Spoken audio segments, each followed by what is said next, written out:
evening and welcome to Hot Edition on 3FM 92.7. My name is Beatrice. My name is Alfred Ocansey. The news is also live on Kesmi 107.1 FM and across the world at 3news.com. On Facebook, we're streaming live on 3FM 92.7. Coming up in the next 1.5 hours, principals of colleges of education under pressure to close down all 46 public colleges of education over prolonged strike by CTAG. We'll hear from key stakeholders. Also this evening, political parties welcome decision by the Electoral Commission to publish polling station results within 21 days on its website. Details shortly. Much later, residents of Central Gonja District bemoan growing insecurity due to influx of suspected refugees from Burkina Faso. Also this evening, 2 executive members of the governing New Patriotic Party in Setra Farm Plains constituency, Drobonso, remanded as the party prepares to launch its regional manifesto in a stronghold of the Ashanti region. Tell you why they've been remanded. Pretty interesting detail we're getting from there. And also here on your election command center, we keep tabs on the happenings related to the MPP and the NDC and other political parties as they round up their campaigns here on your election command center. Also on Kesmi 107.1 in Tamale and also on W93.5 in Wa and beyond. All of these plus business and sports shortly. But for now, though, Grace Hamwajiman is here with a summary of the news. Grace. Hi, Beatrice. Let's begin from the political parties because the parties and election observers have welcomed the decision by the Electoral Commission to publish polling station results within 21 days on its website. The move, according to the EC, will help individuals and parties that intend to file any petition to easily attain essential details of the result from the polling station level. Reports from both local and international observers have noted shortcomings in the conduct of the 2020 elections, with concerns raised over the inability of some EC officers to follow guidelines, which led to unrest and tension in some areas. Away from that, residents of Sakai, a farming community in the Sisala East municipality of the Upper West region, are threatening to ban all political activities, including boycotting the December 7 general elections, should the government fail to link them to the telephone network connectivity highway. According to them, the continued absence of telephone network connectivity in the community put them at risk, particularly in this time of terrorist attacks. They say the government's agenda of moving to a digital economy will not see the light of day if communities like theirs are without networks. And finally, 2 constituency executives of the ruling NPP in the Setre Afram Plains, Drobonso, have been remanded by the Efijase Circuit Court for allegedly stealing 45 electrical poles meant for supply of electricity to part of Drobonso, including an E-block school. Justice Amo, the constituency secretary, together with the first vice constituency chairman, Samson Buama, will spend the next 3 weeks in police cells. That's it for the news summaries. Thank you very much, Grace Hamwajiman. Let's bring you details of the stories we have for you today. And students of the Accra College of Education have backed the proposal to close down the schools over non-academic activities following prolonged strike by their teachers. This comes as pressure mounts on the Conference of Principals of Colleges of Education, PRINCOF, to close down all 46 public colleges of education in the country after almost 2 months of non-academic work. Evelyn Tengma has more in the following report.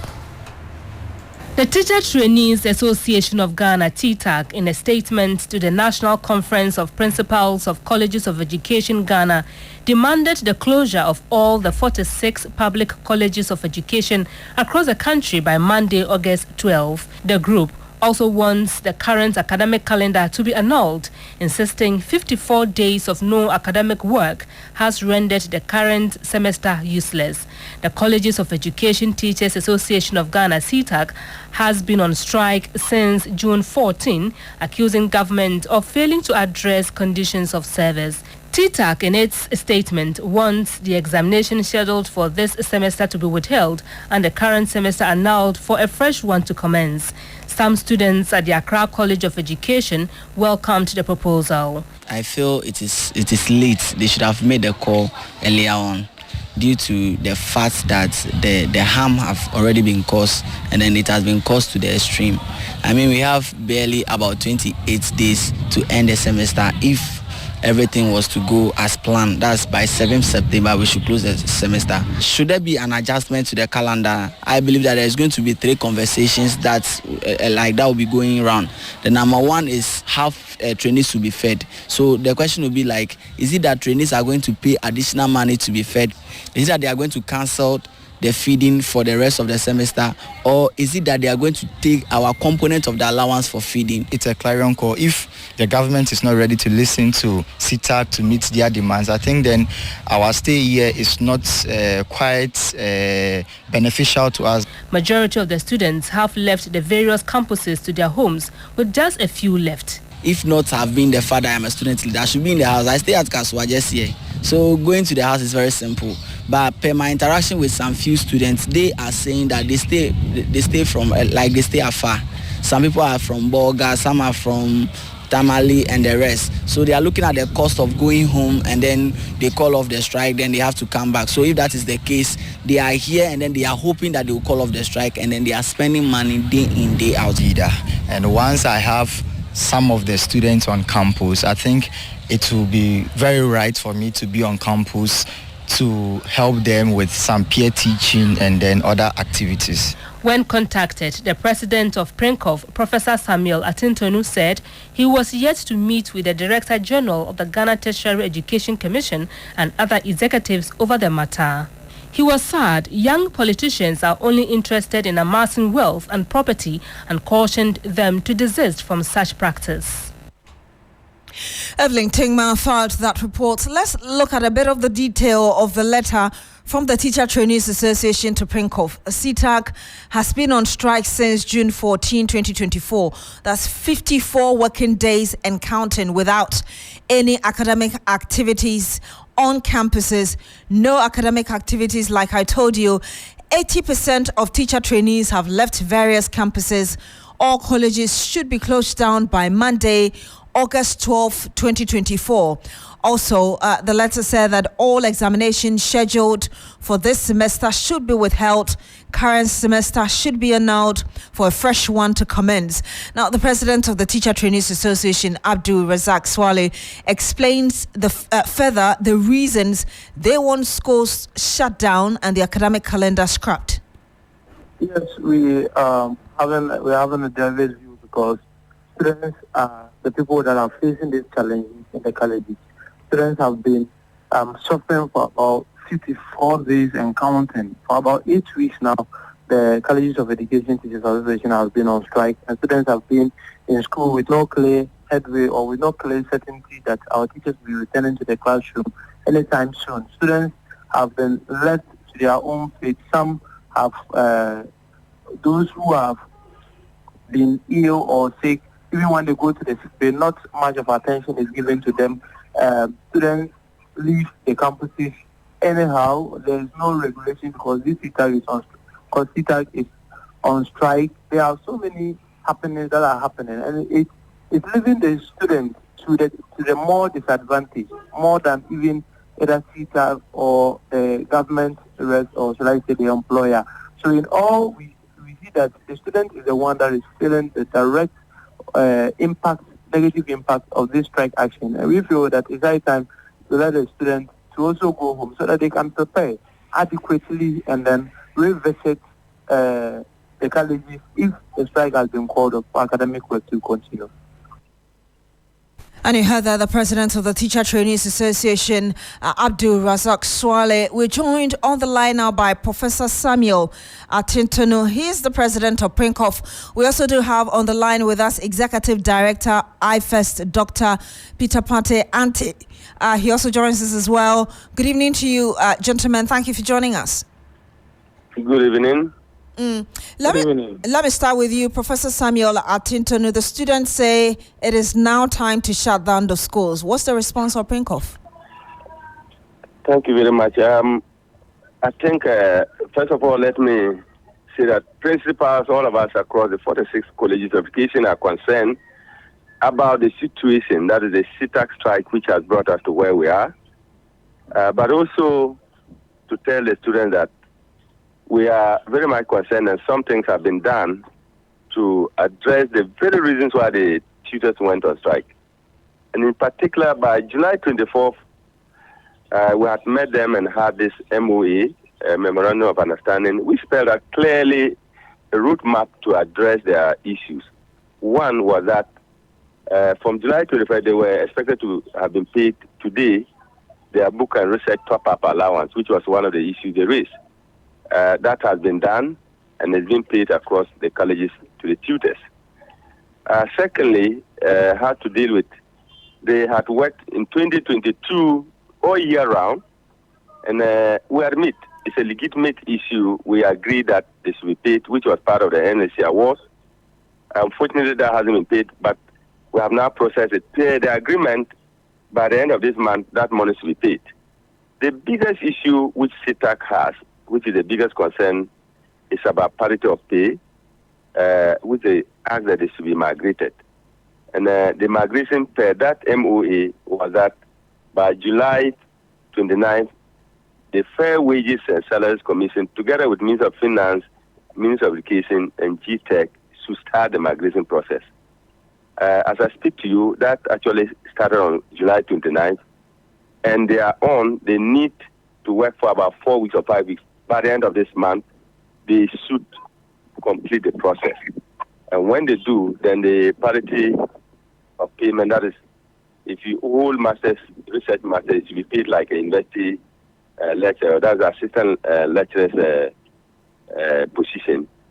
I think by yesterday or even today, what CITAC is saying is that they don't actually trust government that these things are happening. I want to assure them, I'm sure they are listening, we sent an appeal to them and we meant that it is a concern to the principals and we need to have trust. It is true that it has been delayed. It is true that sometimes government behave and they don't actually act. But this time round, there's practical evidence. The team that is doing this, we have been there. Even today we went there again. They are at GTech. The update I have is that we are affiliated to 5 different universities. University of Ghana, UCC, UW, UDS, and KNUST. They started with UCC and they have made some significant progress. That data is completed. They are moving on to the other universities. So I would wish CITAC to do away with the mistrust and send a team to come to GTech to verify for themselves whether these concrete actions are taking place. That is where we are. For the students, their requests are just seen it this afternoon, and to assure them, we'll take it and meet GTech and that of Minister of Education, and whatever decision we take, if the decision is that we should close, I will do. But if by then we'll have a positive response from CITAC, then I think there wouldn't be any need. But let them understand, I've seen it, they are concerned about, even if they come back now, how are we going to manage it? It is not the first time. There will be a way, if we have to extend it a number of weeks, definitely we'll do that. If I have to do it for the number of weeks lost, we will have to find a way out. So they shouldn't be worried. And once again, thank you for the opportunity. So, Prof, if I hear you correctly, you believe strongly, based on what has been done so far, that by the end of this month, a lot of things should have been cleared? Oh, it's just the migration. The migration is a process. It can be done. So I'm very convinced about that.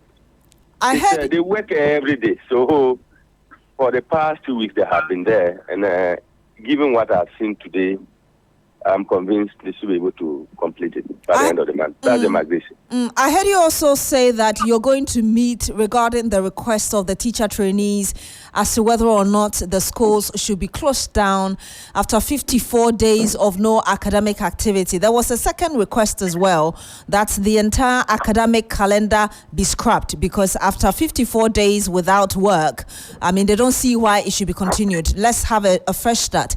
Is that something that you're going to consider as well? I think, as I said, when we meet at Spring Conference with the GTech and government, the calendar we normally prepare it. We know how to deal with it. It's not within the students to say it should be scrapped or just cancelled. When they came, they had 1 week of lectures. So when you scrap, are you saying that should also just go? No. So wait, we will take their concerns and see how we can deal with it. Prof, I want you to hold on because we do have, like I said earlier, the Executive Director of IFES, Dr. Peter Anti, also on the line with us. Doc, first, let me get your preliminary comment on what Prof has told us so far. Good evening, Prof. Good evening. I think Prof has stated the issues as they are. It's unfortunate that we've gotten to a level where unions do not trust the words of government and the people in authority. I think that we should do better going forward in dealing with set issues so that unions will trust the words of government and people in authority, so that just by the utterance of the minister or whoever it is, the people will be rest assured that the things that they are demanding would be presented to them. I also agree with Prof that it doesn't lie with the students to request that the academic calendar should be scrapped or schools should be closed. But Doc, I don't think that. Doc, I'll let you continue with your explanation, but they talked about how much they are losing, just wasting time, spending monies on rent, food, no academic activity. Exactly where I was going. So they knew this strike has been on for 54 days. What have they done as an association, TTAC, to ensure that this strike comes to an end? What have they done? But is it their responsibility? They know the power they have. They know the power they have. Imagine all students in all colleges of education in Ghana staging a demonstration against whether it is government, whether it's the Ministry of Education, or whoever is supposed to help resolve this. Do you know the impact that this would have had within the early weeks of the strike action? They sat down, and I'm surprised even that NUS and other unions are not even taking interest in all this. They sat down for 54 days, and they are now asking that the academic calendar should be scrapped, which does not lie in their domain. The principals know how to run the colleges, and they know that as soon as the strike is called off, there are ways and means that they'll be able to organize the thing. So what they needed to have done should have been to call on whether CTAG or the Ministry of Education or whoever was supposed to do what the person was supposed to do what he's supposed to do, so that we wouldn't have gotten to the 54 days. They have sat aloof. They have enjoyed the holidays, and now they are making demands on top of the break that they have had. I don't think that it's necessary at this time. Dr. Anti, won't you, or are you not being unfair to the students alone? What about the principals? Shouldn't they also take responsibility for how long they've also allowed this to drag? Yeah, exactly. The principals have a position. Unfortunately, and Prof is there, but I have to say, the principals get their power from government. So they are like representatives of government in the colleges. In other words, they can't bite the hands that feed them. Exactly. So they are a little bit tight. It is the student body that have the power to call government to order. And I'm saying that if they did this 3-4 weeks into the strike action, if they were able to demonstrate massively across the various colleges of education, captured by the various media platforms, especially where this year is an election year, this issue would have been solved within the first few weeks of the strike. They didn't, and now they want to demand certain things that technically are not within their domain. I think it's too late in the day. Doc, I want you to hold on. Let me get immediate response from Professor Samuel Atintonu, who is with us still on the line. Prof, there's a subtle comment here that your office also has failed because, you sat down for 54 days. You could have done something about it as well.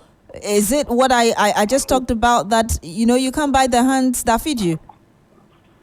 I don't think that's the case. One, when this thing was started, we started engagement, and there were points where we had some level of confidence that the teachers were coming back until they go back and then it breaks down. So we wouldn't want to hardly close the college when you are engaging and there are some positive signs. So that's number one. And then two is the fact that even within that period, the students do what we call practical supported teaching, which is a practical or clinical experience that they ought to do. They were supposed to have done that for 6 weeks, moving from the colleges to the schools where they do this. So they needed to be around to do that, which we use the period to do. So it was not as if they were just here and not doing anything like the student said. They had some level of some kind of things to do while they were even there during the speech. That's the first 6 weeks. So that was the period. Principal thought, okay, maybe after that we'll have these teachers back. And then we drag ourselves to where we are. Prof, I would like to say thank you very much for joining us. Peter Ante is still on the line with us. Peter, I'll get your final word. But Professor Samuel Atintonu is president of PRINCOF. Dr. Peter Ante, what do you expect moving forward? We heard Prof assuring us earlier that by the end of the month, we should have had a lot of the issues resolved. What are your expectations? I'm hoping that this will happen. I don't think that CITAC will go on strike for 54 days and just call off the strike when they have not seen anything concrete. I don't see this happening. So it is now in the domain of government to do what it needs to do so that the teachers will be rest assured that we have what we were requesting for. If they call off the strike at this time without getting what they were demanding, that would be the end of it. They would not get anything. So they would continue, that is my proposition, they would continue to hold on till they see things concretely being done, and then I think they will call off the strike. But I want to express my high level of disappointment in the student body in this country. We have gotten to a certain level where the political atmosphere in the country have trickled down into our student body politics, to the extent that even the issues that affect students do not matter to the leadership of our student body. Where is NUPS in all of this? Where is USAG in all of this? Where are the various student associations in all of this? And to top it all, TTAC is now finding its words and asking that the college should be closed. This is too late in the day. We should, as leaders of our fellow students, we should put first the interest and the needs of the students that we lead first before our political affiliation. We'll have to end it here with you to Dr. Peter Ante, Executive Director of IFES. Thank you. Let's stay a bit further on this matter. Now let's go to Parliament, and thankfully we have the Honourable Peter Nochukoto, who is a Member of Parliament for the Akachi North constituency. He's a ranking on the Education Committee of Parliament. And I appreciate your time here on Hot Edition. Good evening to you. Thank you very much, and good evening. Now, at this point, CITAC has been on strike for 54 days. The last time the Minister of Education spoke, he had indicated that they had made considerable progress that should at least see CITAC call off the strike in the next 3 days. That was sometimes 2 weeks ago. They are still on strike. The students are saying that to the extent that they've been on strike for 54 days and they have had to stay on campus, these campuses at least should be closed down so they can go home. And then also the scheduled exams for this semester should be called off. What's your take on this? Yeah, thank you very much for the opportunity. First of all, let me sympathize with the students because for almost 5 weeks now, the teachers have been on strike. It is rather unfortunate. I disagree with the minister saying that they had made a considerable progress. This is because when I raised the issue on the floor of Parliament, Speaker directed that the ministers for employment and education should appear before the House to tell us what steps they were taking to avert the strike.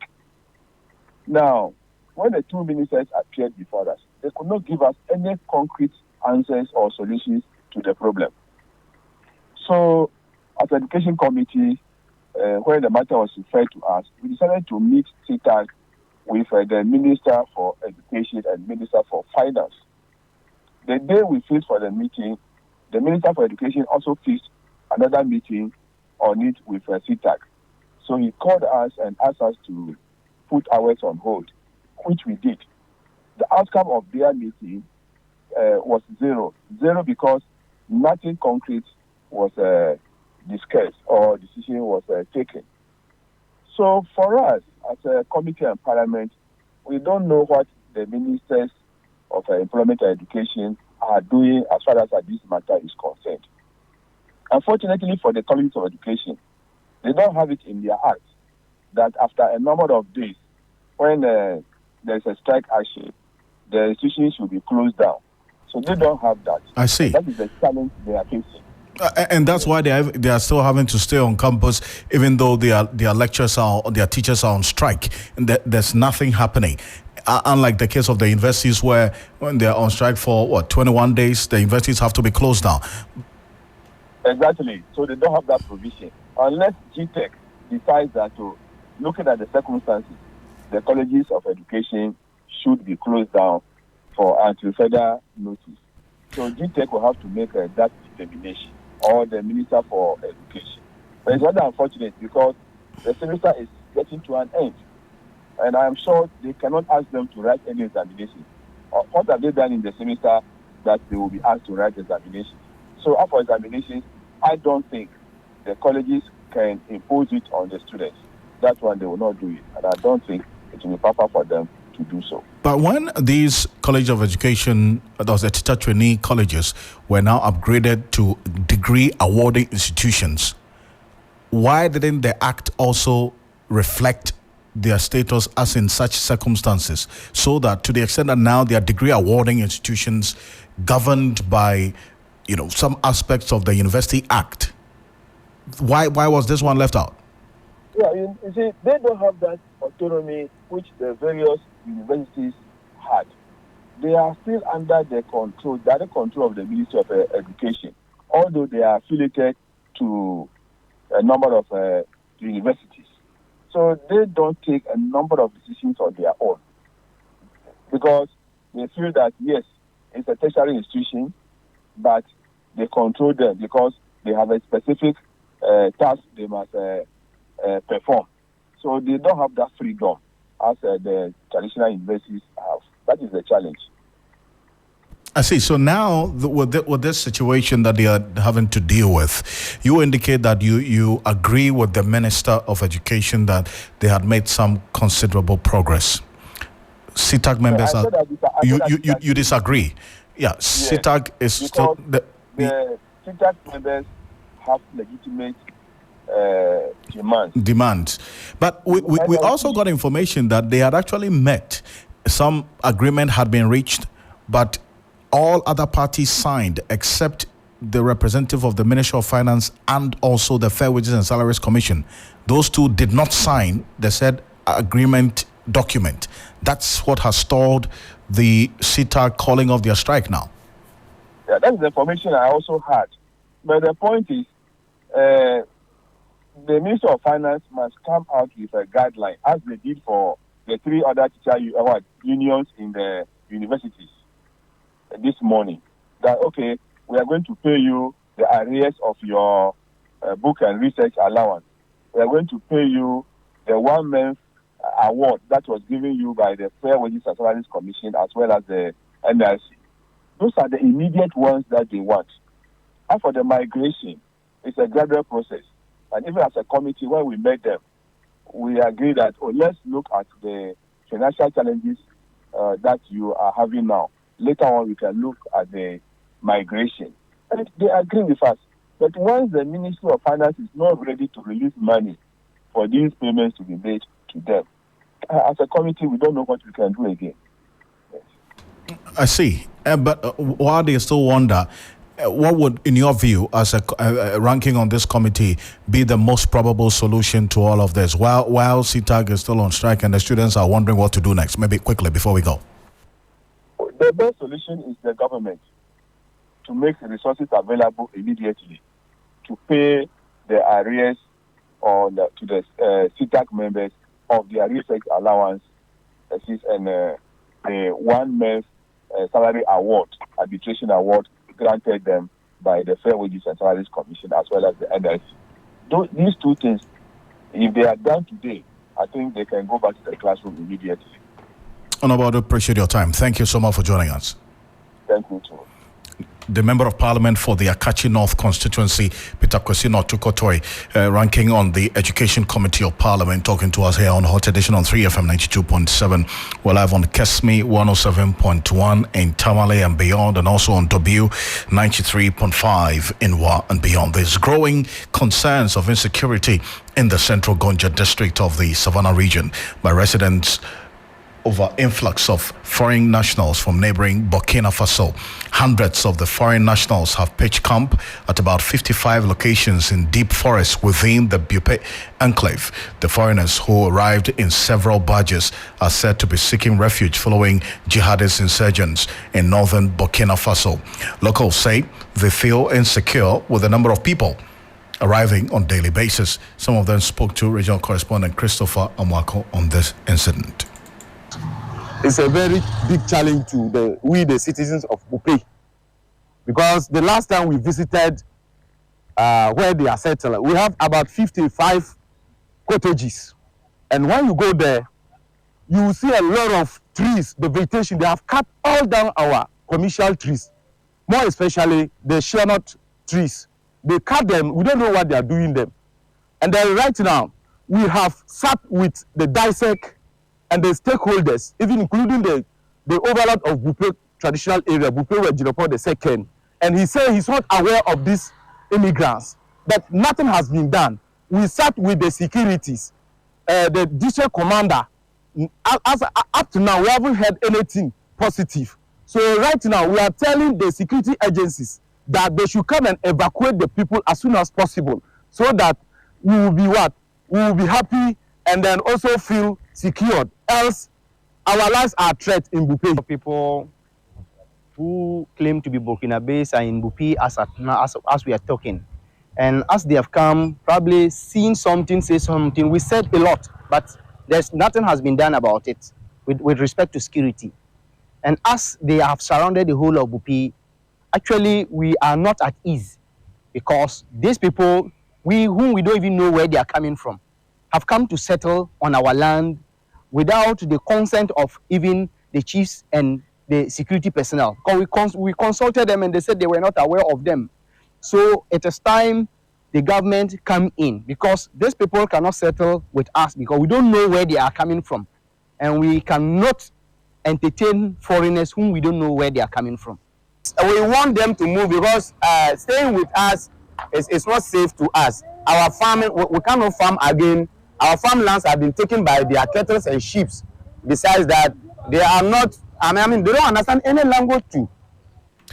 So some of the residents in the Bupe area are talking to a colleague, Christopher Marco, about their situation there. Let's stay a bit further on this matter. And Executive Director of the West Africa Center for Counter-Extremism, Momoni Mukhtar, is joining us on the telephone. Appreciate your time.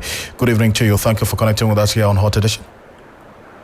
Hello, good evening to you and good evening to your listeners. So, this is an issue I'm sure you've been monitoring, and maybe your radar has already picked it up with the hundreds of these foreign nationals, and specifically Burkinabes, who are pitching camp at about 55 locations in the deep forest within the Bupe enclave. Now, for you, when did this get to your attention at the West Africa Center for Counter-Extremism?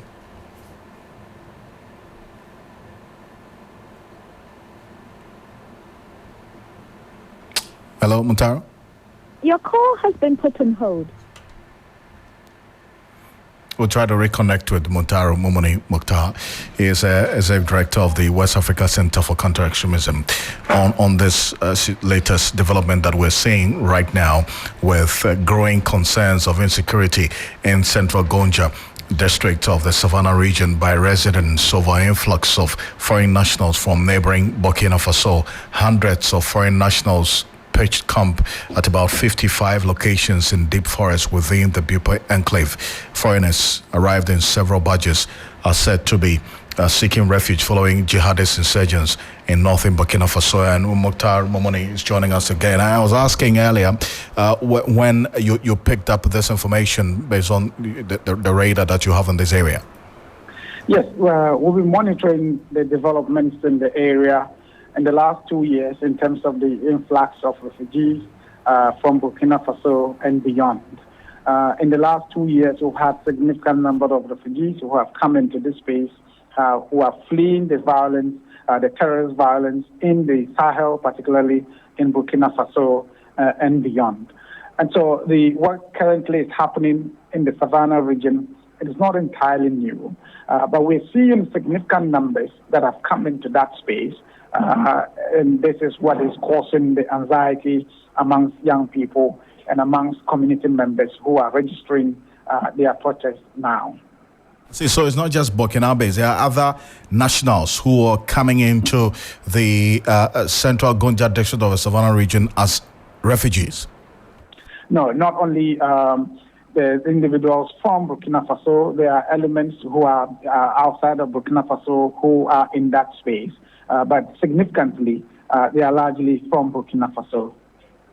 Now, what threat does this pose to the security in that particular part of the country, especially because these people are fleeing what has been described as insurgents' activities, and certainly these insurgents would be tracking the path of these persons, is it not?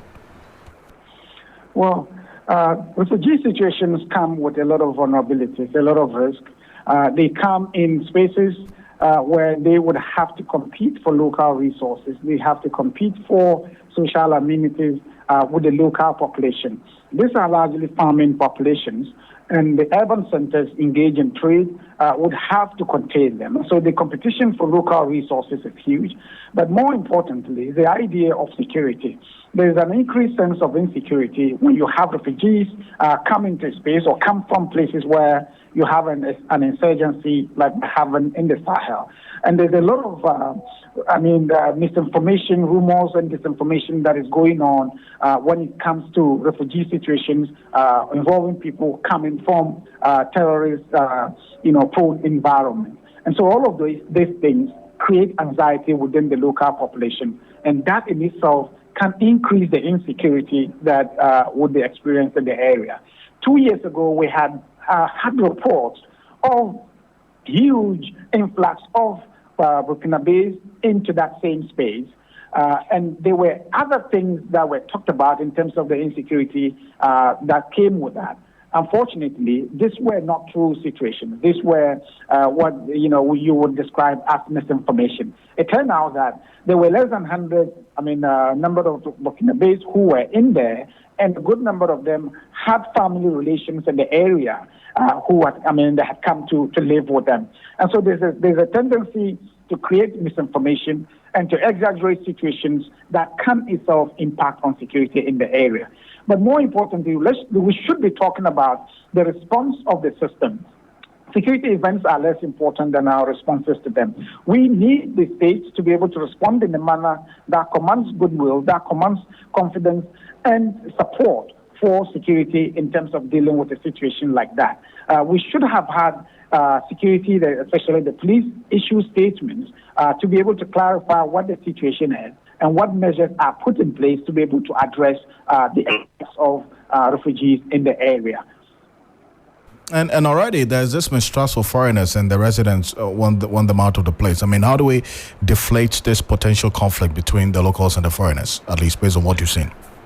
We need to be very responsive. We need to have the police. We need to have the Regional Security Council led by the minister, the regional minister in the area, and members of the Security Council intervene. For instance, we should have had a statement on that situation. And we need officers on the ground to engage them to be able to understand the source of the threat and how they can respond to it. We need to ensure that we do not allow it to escalate to levels of violence before we intervene. That is not a situation we would want to have in this day. And that's not the only place that has that vulnerability. But we're seeing, in a sense, increased anxiety in the area. And we need the Regional Security Council to respond now and ensure that they calm the residents in the area. Mukhtar, appreciate your time. Thank you so much. You're welcome. Mukhtar is Executive Director of the West Africa Center for Counter-Extremism. Let's bring you some politics now. And the governing New Patriotic Party is preparing to launch its regional manifesto in a stronghold of the Ashanti region this Sunday. But ahead of that, some two constituency executives of the party in Setre, Afram Plains constituency, have been remanded into police custody. Their crime, they allegedly stole some electrical poles. Northern Bureau Chief William Evans Income is right here in Accra with us, and he joins us live in the studio. William, it's good to see you here in Accra. Yeah. But first, let's clear this. Who are these individuals remanded? And I'm told it's around Drobonso, right? Yes, so that is Etc. From Plains constituency, and we have the MPP constituency secretary, Amu Justice, who is currently behind bars. He was going to remain there for the next 3 weeks until his fate is determined by the court in the next hearing. Then, of course, we have Samson Boama, who is the first vice constituency chairman of the party. He's also cooling down behind bars. Then we have Enoch Techi, who is an electrician. And then we have Musa Seidu. Musa Seidu is a driver with Zoom Lion. So these are the four people who have been arrested and have been detained, remanded into police custody for allegedly stealing 45 electric poles. Two of them NPP executives. But do we know how many electric poles? When did this incident happen? Well, so the incident happened about a month ago. 3 weeks ago, they were in court. They were arrested. The court granted them bail. Today, they made their second appearance and they were remanded into police custody. We understand 45 in all, talking about the number of electric poles that have been lost, and the presumption is that they are keeping them. Do you have information as to how they were finally caught and eventually remanded? Well, we understand it's something that they've been doing for some time now, so allegedly. So somebody divulged that particular information to the police. Investigation was conducted, and that led to the arrest. Now tell us about this preparation for the regional campaign launch of the MPP. Well, absolutely. It's very critical. And this weekend we're expecting the rank and file of the party, of course, including the president and the vice president, and then the running mates. All of them are expected in the Ashanti region stronghold, the ruling New Patriotic Party, to launch this regional campaign. They, in the 2020 election, the regional executives led by Bernard Chibusi to me targeted all 47 constituencies, but one particular constituency that was very crucial in snatching as far as the MPP political game in the Ashanti region is concerned, was the Asawase constituency. It was a very bizarre for them. 2016, with a gap of excess of 5,000, it was widening to over 20,000. Now they are targeting more. The last interview we had with Wuntumi on Akuma FM, he stated that they are going for all 47 seats in the Ashanti region. That's some high target there. Asawase is a stronghold of the NDC, and Muntaka has been very strong there. Very, very strong. And I wonder how the NPP is going to do that, because I see it to be a very tedious one as far as the operations in the Ashanti region is concerned, because we are talking about apathy, which for some time now has crept into the ruling New Patriotic Party, and of course their stronghold. But hey, they say that they are going to deal with science and data. That is going to be their strategy. But let's see what happens. Indeed. But tell us why this regional campaign launch? What is in it? Well, so it is not new. In the lead up to their national manifesto launch, what is in it is to ensure that they have a very strong base. So they are going to use this opportunity to organize the base, because now there have been some level of fragmentation as far as the base is concerned. Prior to the nomination of Dr. Matthew Poku-Prempeh as the running mate, the ruling New Patriotic Party, for the first time, it looks like a contest. And that created some level of friction among the various supporters of the leading candidates. Dr. Educhum and that of Matthew Poku Pempe. That friction is still there, that fragmentation is still there. So I understand that they are going to use this particular campaign to try and then bring all feuding factions together and let them understand that that ultimate goal is winning or breaking the 8 or garnering enough votes in the Ashanti region to be able to ensure or consolidate their gains as far as the national elections is concerned. So they are going to use the Sunday's campaign launch to do that. And William, before you go, we also know that the party is expected to launch its manifesto in the Western region later this month, right? Absolutely. That's on the 18th of August. We're expecting the MPP to launch via a manifesto. Interestingly, the NDC also will be doing this in the central region. I mean, it's this is a very interesting, political season, really. Absolutely. I just want you to hold on because we have Adom Appiah, who is the secretary for the Ashanti region for the MPP. He joins us live on the line. Good evening to you, sir. Thank you for joining us. Hello, Mr. Adom Appiah, can you hear us? Yes, I can now hear you. Yes, thank you very much for joining us. Good evening to you. So we're just talking about preparations so far for the MPP's campaign launch, regional campaign launch in the Ashanti region. Just tell us, from your point of view, how things are shaping up for you. Good evening to your cherished listeners. We've prepared ourselves for the campaign launch coming this Sunday, and we are satisfied with our preparation so far. When you say satisfied with the preparation so far, how exactly do you mean? We've tasked committees to work on that, and each committee is working towards the same direction. And by the progress report that I've received, every committee is on course. So we are satisfied with the work being done by the various committees. What about collaboration with the security agencies? That is the usual thing that we do. We cannot do anything without informing the security within our region. We've already informed them. They are in the known and they are working towards Sunday. They've never failed us. So far as we've been also keeping them in the light on time. They've been working towards making adequate preparation for us. We've already informed them, and we are firm assurance that they will be on the grounds on Sunday.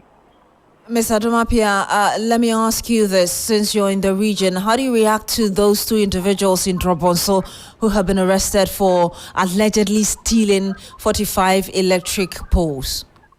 That is news to me. When was that?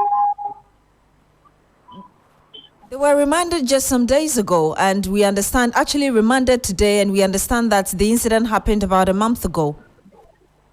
I am not in the know. So far as I'm concerned, I'm not in the know. I'm hearing it for the first time. You're hearing it for the first time. Is there anything you're going to do about it? I cannot say anything unless I have the full facts. All right, we'll have to end it here. Thank you very much. And that was Adom Appiah. He is the Ashanti Regional Secretary for the governing New Patriotic Party, telling us that the party is prepared for the launch of its regional campaign in that region. William Evans Income is still here to wrap up our conversation on this. William, you were telling me about the manifesto launch, which is expected to happen on the 18th in the Western region. And we're just talking about the dynamics of this year's election, where you're having the running mate of the opposition NDC coming from the Central region. You're having the majority leader, part of him coming from the Central region as well. And you're also going to have their manifesto launch in the Central region. In the same Central region. But for me, the Western region becomes interesting because one of the polls conducted by Global Info Analytics said that the Western region was swinging, and it was swinging towards the NDC. And the MPP has chosen to go there to launch its manifesto. I'm just wondering how you interpret that. I mean, you know, if you look at the Global Info Analytics polls, I mean, all the polls that they've come out with, I'm still expecting to see how the Ashanti region dynamics is going to look like. But it does appear that the governing New Patriotic Party is not doing well. And especially when you are losing a lot of graves, even in the swing regions like the central region, western region, you are not doing so much well, then absolutely they will have that opportunity to explain to the people there as to what measures, economic measures they've put in place in the next couple of months, barely 4 months to elections, that is going to change the face of the Ghanaian economy. Maybe they will also have another opportunity to apologize. I'm talking about the finance minister apologize to the people.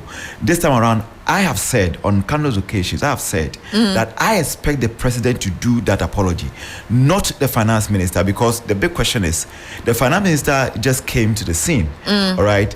If anything at all, maybe Ken Oforiatta, who... He's not more the finance minister. Absolutely, but I mean, you also cannot kind of excuse absolve him from it. Yes, from those economic measures that we currently find ourselves in. So I expect the president to offer that apology and maybe some way, somehow, maybe brighten the MPP's chances in the next polls. And even ahead of that, you know that the running mate, Dr. Matthew Poku-Prempeh, is expected to be in the Western region as well, around Jomoro area, to campaign for the parliamentary candidate. And already residents are asking that he apologizes for the Nkrumah comment before he ever comes there. Well, interestingly, right after being named and ordained as the running mate of unveiled as the running mate to Dr. Mahmoud Bawumia, that he started that particular campaign. He started his campaign from the Western region. He's been engaging some traditional leaders and what have you, trying to at least make amends ostensibly. Yes, it's a right call, but as to whether he will do it, maybe we just have to leave it with him. We wait to see. Thank you very much, William Evans Inkum. He's our Northern Bureau Chief, usually in the Ashanti region, but joining us right here in Accra and bringing us updates from his region. You're still here on Hot Edition on 3FM and 92.7. We'll be bringing you business very shortly. Don't go away.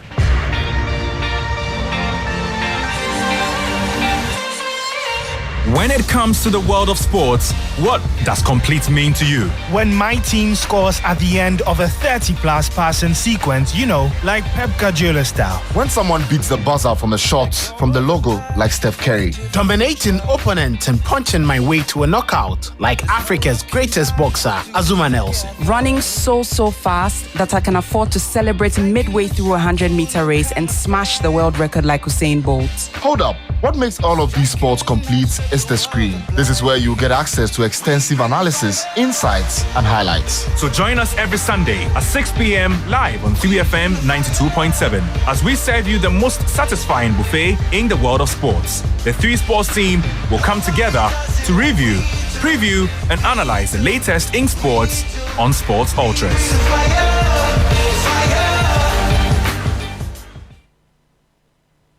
Radio Development Show Host of the Year, 2016-2017. And the winner is John Hughes. Check.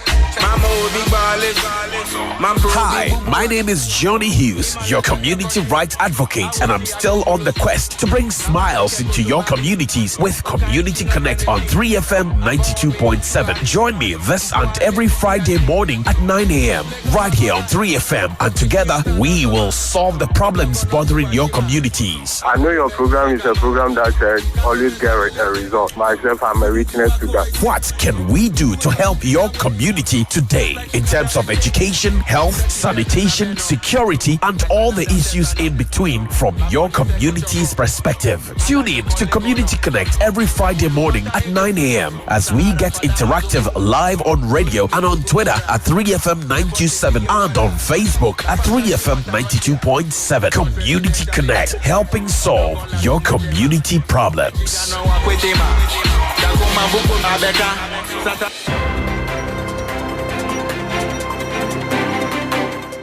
Hello, good evening. It's now time for the business segment on Hot Edition. Coming up tonight, Finance Minister Dr. Mohamed Amin Adam urges investor support to avert economic crisis amid fears of potential uprising in Ghana. My name is Minu Afo. We have details of these coming up shortly.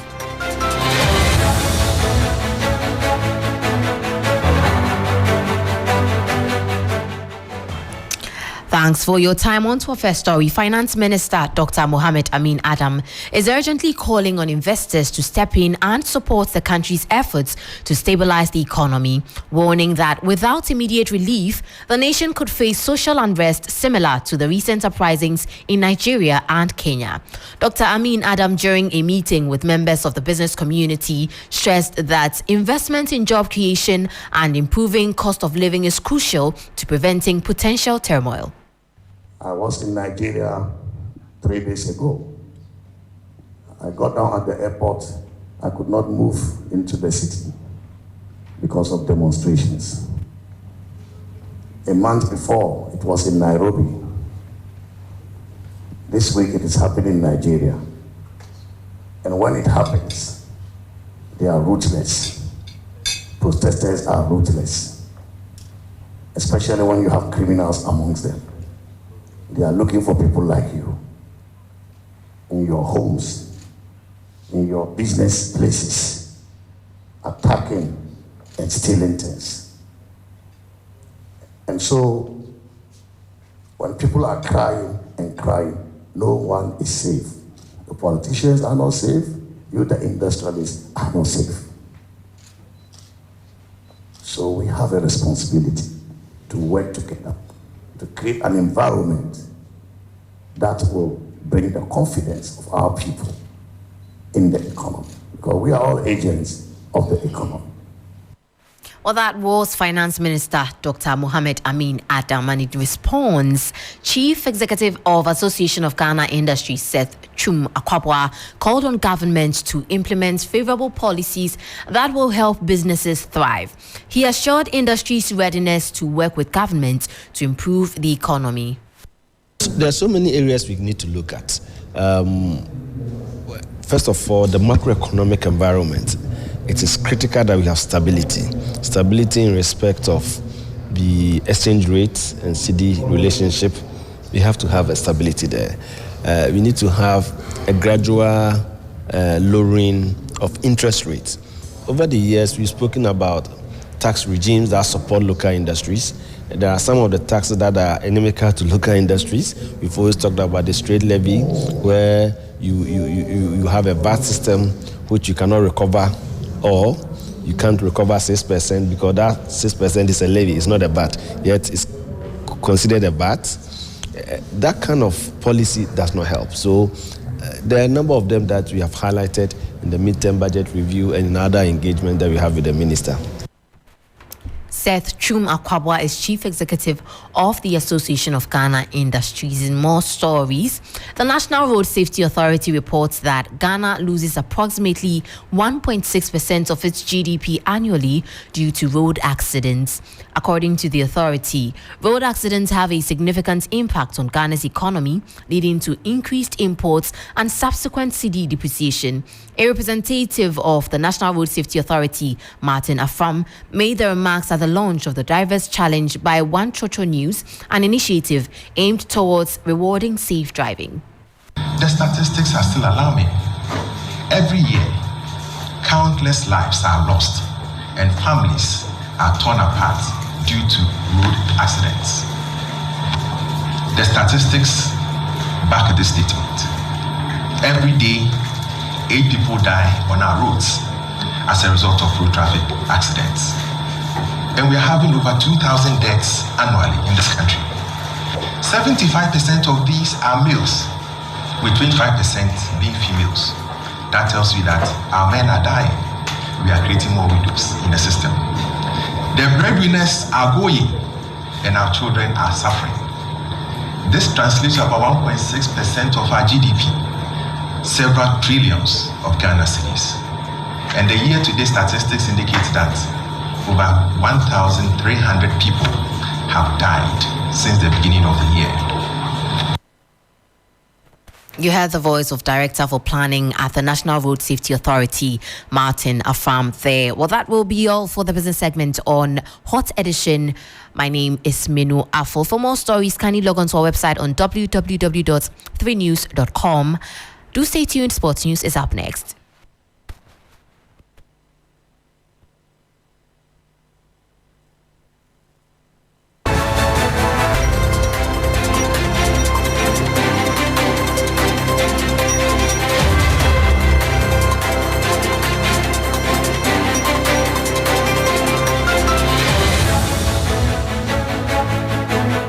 do sports on Hot Edition. Now, my name is Kelvin Swanson. Starting from the 2024 Paris Olympics in the 4x100 meters relay, Andre de Grasse as an anchor has powered the Canadian 4x100 meters relay team to victory, that is winning gold at the Paris 2024 Olympics with a time of 37.50 seconds.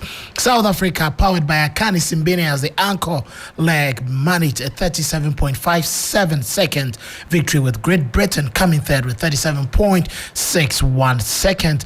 The United States of America once again were disqualified. In 2020, the USA were disqualified in the semis and didn't run in the final. At this Olympics, they made the final all right, but once again disqualified for a changeover violation. So the Americans once again failing at the biggest stage. But let's get to the 4x100 meters also for the female team or for the women, and this time around the USA managed to win, powered by Sha'Carri Richardson.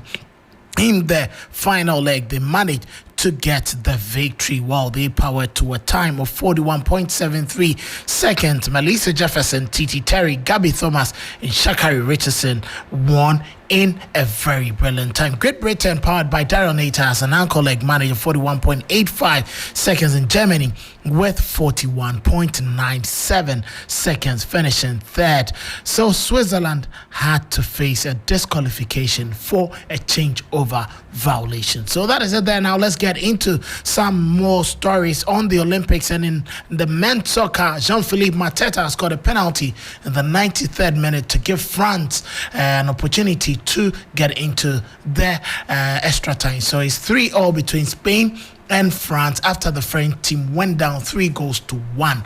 Very wonderful performance from the French team. But you know, it's going to be football action tomorrow as we prepare for the new season. A curtain raiser for the English Premier League. That is the FA Community Shield between FA Cup winners Manchester United and Premier League champions Manchester City. The two managers have been speaking ahead of the big clash tomorrow.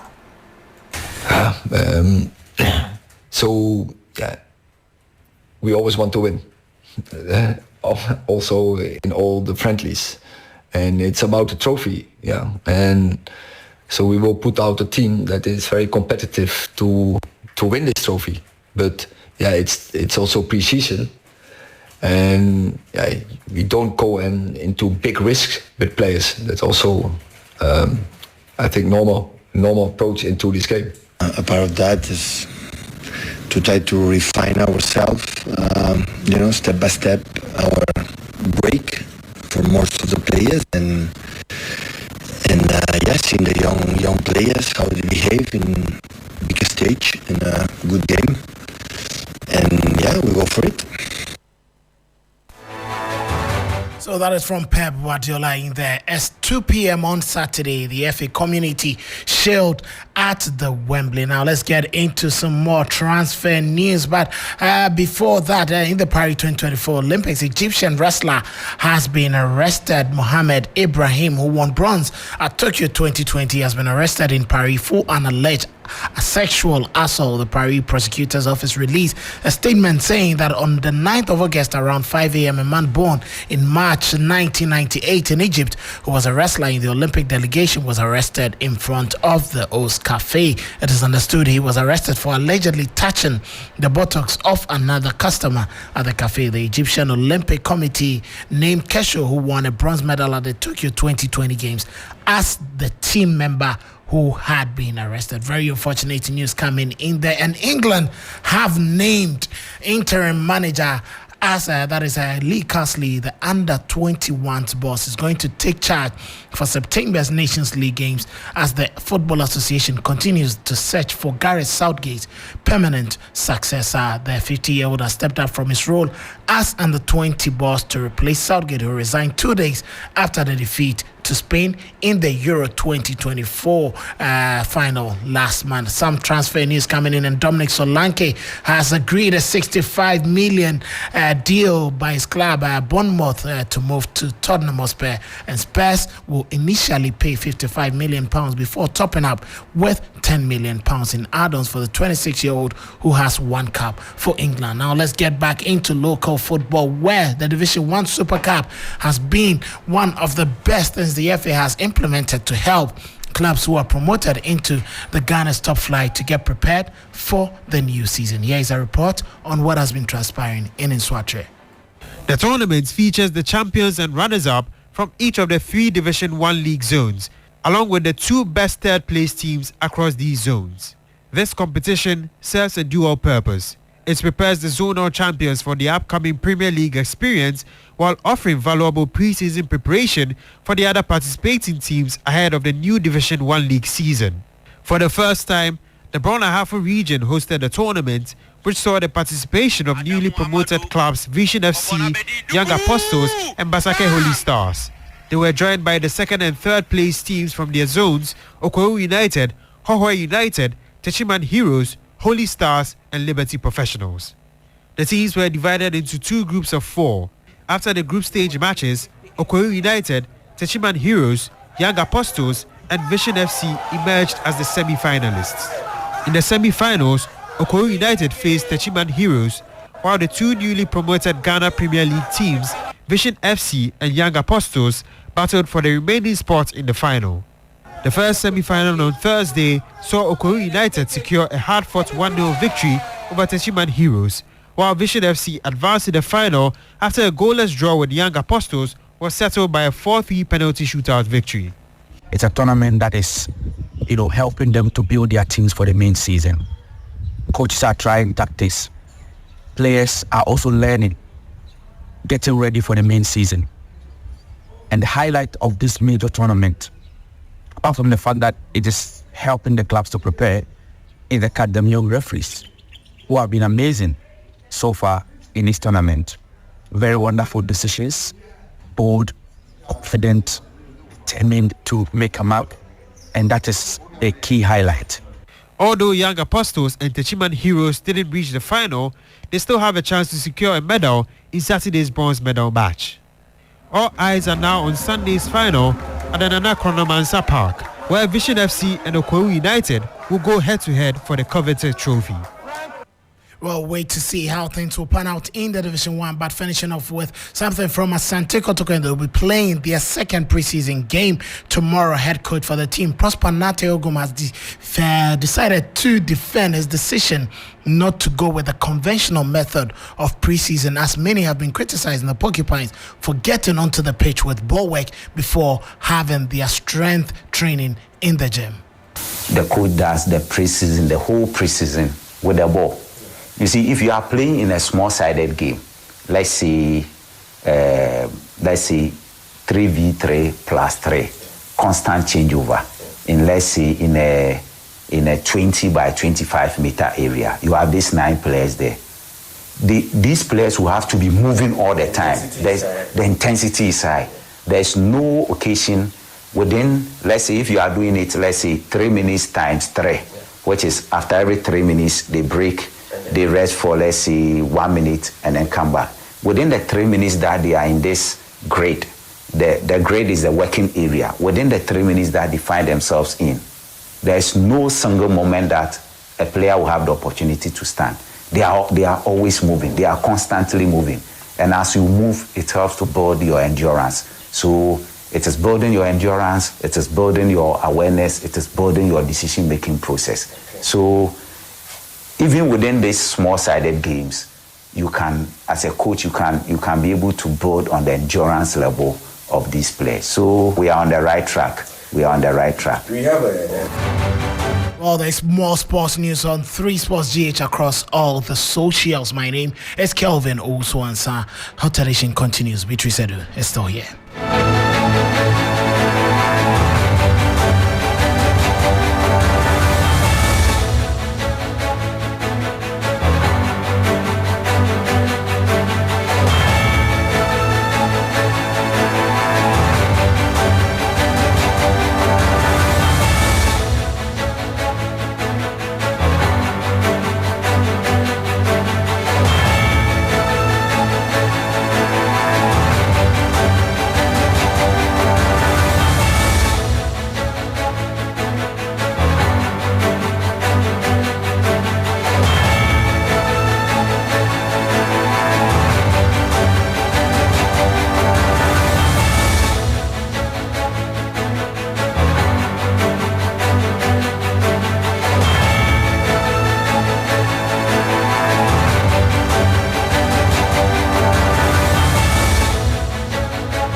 Thank you very much, Kelvin Owusu-Ansah, for bringing us the latest in sports.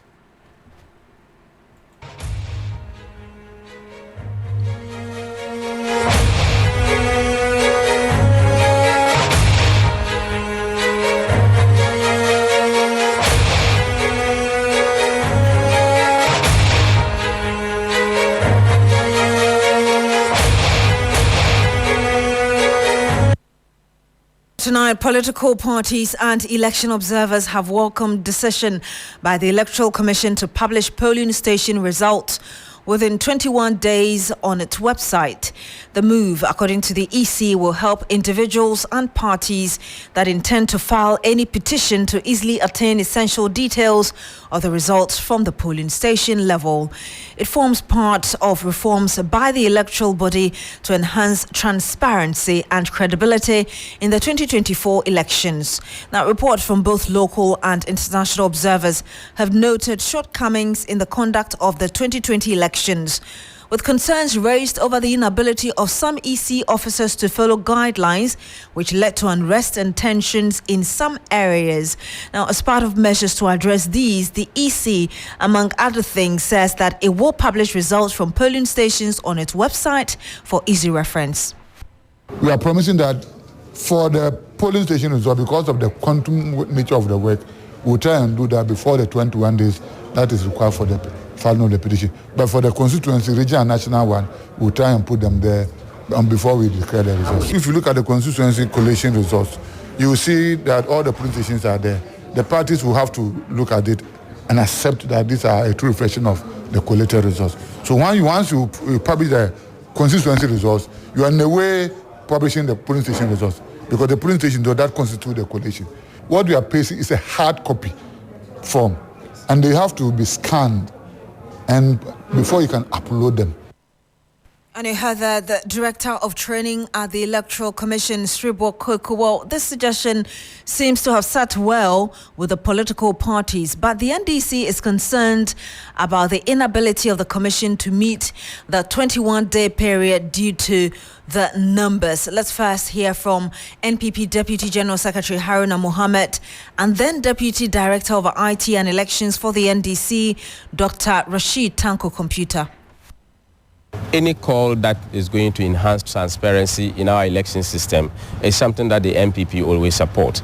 And I've always made this particular point, that when it comes to reforms in elections in Ghana, the NPP has always been the major stakeholder when it comes to reforms in elections in Ghana. It's going to be possible. It means that we have to be moving away from a manual voting system to a digital voting system, where we can just populate the results and move it straight to the website. CR 127 is very clear that the electoral commissions, they are mandated to publish the results on their website.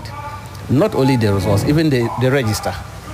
The last IPAC meeting, we did ask them, when are they going to publish the provisional register on their website?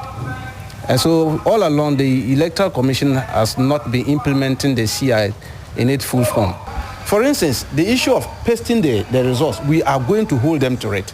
That as soon as a presiding officer finishes and everybody endorses it, it must be posted at the polling center. Whether somebody will remove it, it must be there. And you heard the NPP Deputy General Secretary Haruna Mohammed and Deputy Director of IT and Elections for the NDC, Dr. Rashid Tanko Computer. We stay a bit longer on politics, and the New Patriotic Party says that former President John Mahama should not jubilate over the report by the Special Prosecutor on the Airbus scandal. Deputy General Secretary of the NPP, Haruna Mohammed, contends that the NDC flag bearer is still corrupt based on a ruling by the UK court. He says it cannot be said that Mr. Mahama has been exonerated. I don't think there is any clearance in here. The point is that he said that Mahama is the government official one. What he wrote is his investigative report. And I don't think that investigative report has a superior record over a court judgment. The judgment of the court has not been appealed. The judgment of the court has not been reviewed. So the judgment still stands. An opinion of an investigative body does not supersede a judgment of a superior court of jurisdiction. So this is an opinion of him because he's incapacitated to move on for prosecution. And he's saying that he did not And he clearly indicated in his report that he didn't get all the facts to the matter. So if you did not get all the facts to the matter, how did you know there was no payment? So if it is that the payment was done on a fact that you don't know, that's why we always have three sides to a person. But Namidu said he was government official one. Excuse me, he said that he was stupid. Do you get it? So the point is that he hates to be called government official one. But because the media has gone ahead to say he's been exonerated, he forgets his communication strategy and style to understand that government official one is a corrupt individual in the ruling of the UK. And you heard the Deputy General Secretary of the MPP, Haruna Mohammed, speaking there on the exoneration of former President John Mahama in the Airbus scandal by the Special Prosecutor.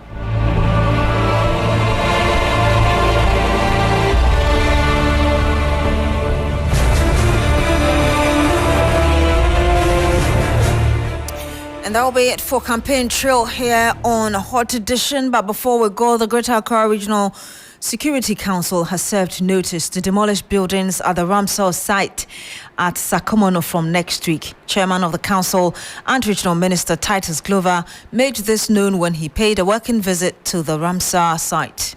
I feel so sad that they are behaving as if we are in a lawless state. There are rules in this country. And unfortunately for me, my assembly are not all that strong. That is why they refer some of these things to the Regional Security Council to come and support them. You have land guards all over these places. Sometimes the police themselves, they have to prepare forcefully before they can come to the ground because they are armed. So you can't come here alone, one policeman, two policemen. You cannot. When you are coming, you have to come in full force. Your presence alone will scare them away.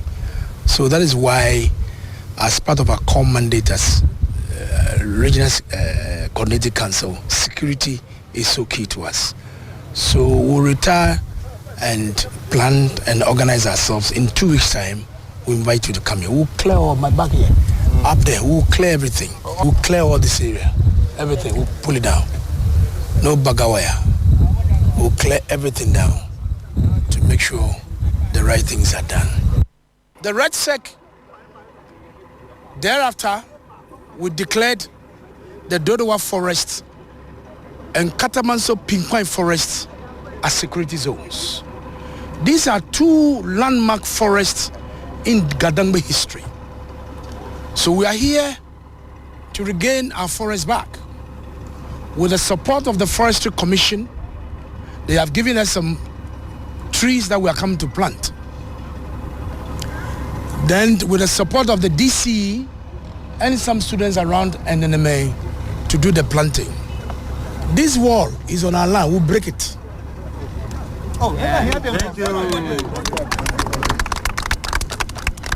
I have got documents from the Regional House of Chiefs that states that this land is for the shy people.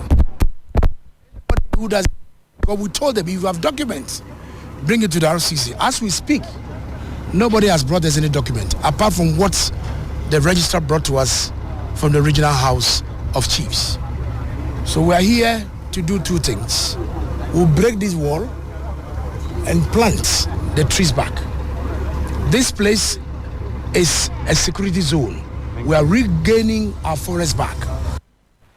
And you heard that the Greater Accra Regional Minister, who is also the chair of the Regional Security Council, speaking first about demolishing at Ramsar site in Tema and also some demolitions within forest in Dodowa.